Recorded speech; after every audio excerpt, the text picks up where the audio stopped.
Our application is already up and running. You can see I just did npm run start and our application is running on port 3000.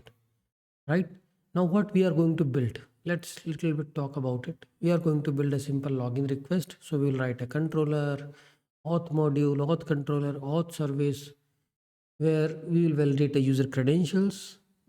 If user is valid, we will send a token, okay, JWT token with the payload something like user ID and a username, sends with the JWT using response.set cookies, right?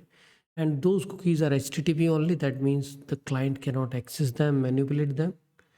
Client stores the cookies in the client set cookies, and then on the consecutive request like profile, post data, we will be writing a middleware that will extract the cookies from request.cookies.auth token.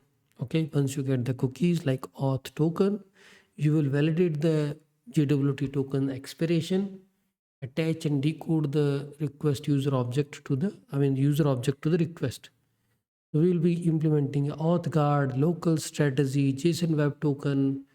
We will be using the passport module. Passport provide all those features, and whenever you do logout, we will return cookies empty, or you can just clear out all the cookies from the server side, set the expiry 0. That means all the cookies will be reset, and when they will be sent to the server, they already expired.